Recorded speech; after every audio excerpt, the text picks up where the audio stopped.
Assalamu alaikum. Boa noite. Este é o jornal das 19 horas da Haq TV. Bem-vindo.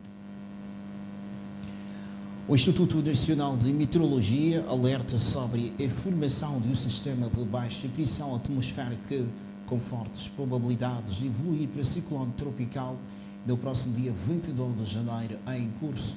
O sistema resulta de uma forte instabilidade atmosférica associada a altas temperaturas da superfície das águas do mar, no sudoeste do Oceano Índico e no Canal de Moçambique. O chefe do Departamento de Análise e Previsão do Tempo no Instituto Nacional de Meteorologia, que confirmou o registro do fenómeno, explicou que neste momento o sistema está a influenciar o estado de tempo a leste de Madagascar, onde se registram ventos fortes com rajadas de 100 km por hora, acompanhada de chuvas intensas e intermitentes na ordem de 50 milímetros. Esse sistema está a influenciar o estado de tempo de Madagascar, isso concretamente no extremo norte e centro de Madagascar. A chuva, mais ou menos 50 a 75 milímetros. Para o nosso país, a partir do dia 23 a dia 24, há grande probabilidade de esse sistema evoluir para o ciclone tropical e poderá, como eu disse anteriormente, poderá atingir, afetar as províncias de Cabo Delgado, Nampula, Zambésia e extremo norte de Sofala. Para essas 4 províncias, espera-se a ocorrência de chuvas fortes, a muito forte, e acompanhadas de trovoadas severas, e o vento vai soprar com rajada, acima de 125 km por hora. Nicolau Guilherme frisou que, a confirmar-se, o fenómeno poderá impactar negativamente as províncias de Cabo Delgado, Nampula, Zambésia e no extremo norte de Sofala, onde se apela à população no sentido de precaver, reforçando as suas habitações, abandonando as zonas consideradas de risco de ocorrência de inundações, evitando a permanência em campos abertos, entre outras medidas. A população em geral terá que se precaver, porque são trovoadas severas e pode causar danos. E a população também terá que evitar ficar debaixo das árvores, postes de telefonia móvel, postes de eletricidade, e também a população terá que evitar ficar a céu aberto, o sítio não coberto. A recomendação é sempre ficar dentro da casa, porque a chuva será muito intensa, o vento será forte, há grande probabilidade das árvores tombarem, por isso há essa recomendação. E também a população sempre terá que se precaver e sempre acompanhar os avisos do INAME, da meteorologia, porque o INAME sempre vai acompanhar a evolução do estado do tempo, evolução desse sistema de baixas pressões que poderá evoluir para ciclone tropical. Ainda assim, o INAME exorta a população para estar atenta e acompanhar todas as informações meteorológicas e os avisos que são difundidos nos órgãos de comunicação social pelas autoridades nacionais competentes. A ideia é evitar que, na sequência do fenómeno, não haja danos materiais consideráveis e vidas humanas a lamentar. Cerca de 128 mil pessoas, incluindo famílias deslocadas do conflito armado de Cabo Delgado, acomodadas na província de Nampula, poderão ser afetadas durante a segunda fase da época chuvosa de 2021-2022. Durante o período, prevê-se a ocorrência de vários cenários, com destaque para inundações localizadas, ventos fortes, cargas atmosféricas, ciclones tropicais, entre outros ventos. As projeções foram avançadas esta segunda-feira pelo delegado do Instituto Nacional de Gestão de Riscos e Desastres Naturais e tem como base as previsões divulgadas pelo Instituto Nacional de Meteorologia, que apontam para a ocorrência de chuvas normais com tendência normal durante a segunda fase da presente época chuvosa. Com efeito, e de acordo com Alberto Armando, a sua instituição está neste momento a fazer o pré-posicionamento de equipas e kits alimentares para garantir a assistência em tempo oportuno das famílias que eventualmente poderão ser afetadas, principalmente naqueles distritos considerados de maior vulnerabilidade. Naquilo que são os múltiplos cenários que estão previstos para esta época chuvosa. Em relação às famílias deslocadas de Cabo Delgado e que se encontram acomodadas em vários pontos da província de Nampula, o nosso interlocutor frisou que a situação encontra-se estabilizada e sob total controle das autoridades governamentais. Estimamos que cerca de 118 mil pessoas podem ser afetados. O terceiro cenário, que é a combinação do cenário 2 e a possibilidade de ocorrência de sismo, para este fator, a província de Nampula não está isento da ocorrência de sismo. Então, há alguns distritos que sempre esses fenômenos podem ocorrer e temos uma indicação de, pelo menos, se isso ocorrer ao longo da época chuvosa, estimamos em cerca de 9.000 pessoas que possam estar nessa situação. Então, somando todos esses, incluindo esse fator de sismo, estamos a falar de pelo menos 128.000 pessoas que possam ser afetadas ao longo da época chuvosa. Importa referir que desses 128.000, cerca de metade são os deslocados internos, tendo em conta que eles são um grupo vulnerável já por si. Então, pequeno choque de um evento extremo, eles, na área onde eles se encontram, facilmente podem tornar-se em vítima. A realidade é que o número estabilizou, de uma forma geral, e temos vindo a fazer alguns levantamentos para aferir se existem alguns retornos, ou pelo menos a província de Cabo Delgado ou não. Mas, em termos da contabilização real, nós estabilizamos nos cerca de 64.000, à volta de dos distritos, e cerca de 7.000 no bairro de reassentamento de Corrane. O que tem vindo-se a fazer agora é capitalizar os diferentes apoios que existem a partir dos parceiros para ver se eles possam tornar-se sustentáveis, na medida em que, havendo a possibilidade deles produzirem e, ao fim da época chuvosa e da campanha agrária 21-22, eles possam já ter a sua própria alimentação para fazer face aos múltiplos desafios. Importa referir que ao abrigo do programa Mosland, perto de 5.300 agregados familiares em situação de deslocados internos beneficiaram de apoios em sementes e insumos agrícolas para impulsionar a campanha agrária 2021-2022.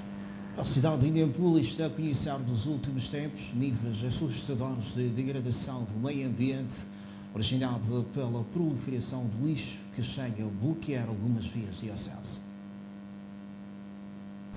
A falta de remoção do lixo de forma rotineira está a ter reflexos negativos na vida dos municípios de Nampula. Neste centro de depósito de lixo improvisado, localizado no bairro de Mohala Expansão, os resíduos sólidos bloquearam algumas ruas, impedindo deste modo o acesso não apenas de viaturas, como também de peões. Essa situação de lixo aqui, eu acho que não está bom. O lixo está acumulado sobre aqui os trabalhadores do Quindal.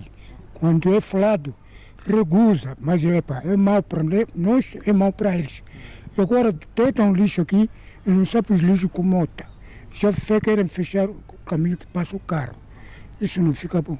Deve já organizar um dos chefes do bairro, ver essa situação que nós estamos. Isso no sítio onde havia transibilidade de viaturas, agora com a via bloqueada. E não só isso também, podemos reparar na poluição do meio ambiente, que de certa maneira perica a saúde dos munícipes. Segundo alguns munícipes, este problema tem fatores combinados. Se por um lado tem a falta de capacidade do governo municipal na recolha do lixo, por outro lado, deparam com a falta de colaboração dos munícipes no que concerne ao processo de tratamento. Já está fechado porque não há carro que pode passar aqui, porque os lixos estão perto da estrada. Já não há possibilidade que pode passar um carro. Sim. Mas o município não... O município vem recorrer, mas é para recorre e já não acaba os lixos, porque são muitos. Há muitos lugares que insistem como esse, mas aqui já é bastante. Devia recorrer para vir recolher esses lixos que estão aqui, apresente. Já não há passo, nem pessoa, nem o quê. Estamos aqui só isolados. Até com muletas, é preciso preocupar, vou passar. Passar aqui é preciso... Tapar a cara, olhar para os lixos, às vezes mosca nas cabeças, nos joelhos, para não sei o quê. Preciso você sapotar, não sei como que podemos fazer. Para nós esse é um depósito de lixo, porque não temos um outro depósito. E é aqui onde nós depositamos. Essa é a gestão, a parte dos munícipes. Então, a parte do município, a remoção tem acontecido, mas de forma muito... que não acompanha a evolução do lixo. Este aqui, por exemplo, está há quanto tempo que não está a ser removido? Não tenho boa menção, mas mais de 2 semanas pode-se contar. E aqui produzem, aliás, depositam a média diária. Sim, depositam, sim. E assim, já há algum círculo daqui do bairro em termos de organização para apresentar sobre este ponto de situação? Qual foi a resposta? Não, o bairro é grande e que haja alguma reação, que haja algumas pessoas que tentaram participar sobre a gestão do lixo em relação ao Conselho Municipal, não tenho conhecimento. Em face da situação, os munícipes sugeriram a colocação de contentores nos locais onde atualmente as pessoas fazem o depósito desordenado dos resíduos sólidos. Não será bem para pôr lixo aqui. Porque esse tempo de coisa, de cólera, vai para ingerir as pessoas que passam. Agora, assim não é bom para dar lixo aqui. Eu estou a pedir para ele poder para tirar esse lixo aqui. O cheiro nauseabundo é que fala mais alto. Barbosa Juma Alberto Júnior, Hack TV. Familiares, amigos e alguns líderes da religião islâmica testemunharam este domingo a cerimónia de classificação de um adolescente de 8 anos de idade que conclui a memorização e recitação do Sagrado Alcorão Karim. São no total 114 capítulos designados suras, que igualmente estão divididos em livros, seções, partes e versículos que esta adolescente de apenas 8 anos de idade conseguiu concluir em 4 anos. Cada coisa tem sua regra, tem caminho dele para passar. Primeiro segredo, o primeiro código é a criança deve lhe dar moral para fazer gostar, aprender dini, não deixar caprichos de criança, não pode deixar.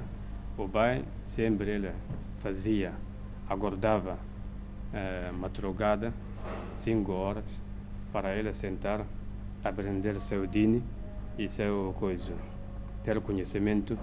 Então, criança que foi acordado 5 horas, até todo dia completo está a estudar, você vai saber.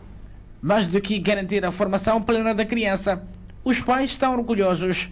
Ele está feliz porque sua filha graduou o Coran, que é a palavra de Allah subhanahu wa ta'ala, é o melhor conhecimento que ele aprendeu depois de um tempo longo que ela deu sacrifício, muito trabalho, durante de 3 ou 4 anos que ele deu sacrifício conjunto com o malim dela, alhamdulillah. Essa é a primeira fase. Ainda falta, não terminou, porque falta para fazer revisão, falta prática e, inshallah, ele há de ser uma professora que vai transmitir também conhecimento que Allah deu a ela para chegar a toda a sociedade, alhamdulillah. Por detrás de todo o aprendizado dos princípios do Islã, existem aqueles que deram seu contributo trabalhando lado a lado com a menina. Ela sempre esteve aqui na nossa madraça, ela sempre esteve de prontidão para mostrar as lições, para apresentar aquilo que ela sempre preparava, aquilo que ela sempre recebia como aula, e com aquele esforço árduo mesmo, com aquele esforço dos professores, ela até hoje chegou neste patamar. Já chegar neste caminho, certamente foi um trabalho que foi feito a partir de uma orientação dos nossos conhecedores, que são os nossos professores, assim também como as pessoas que estão conosco a trabalhar na nossa madraça.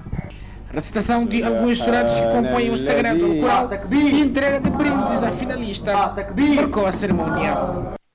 Com a previsão de tempo, marcamos o ponto final desta edição do Jornal de 19 horas, segunda-feira. Boa noite, graças imenso, gostamos de estar consigo e tenham um assalamu alaikum wa rahmatullahi wa barakatuh.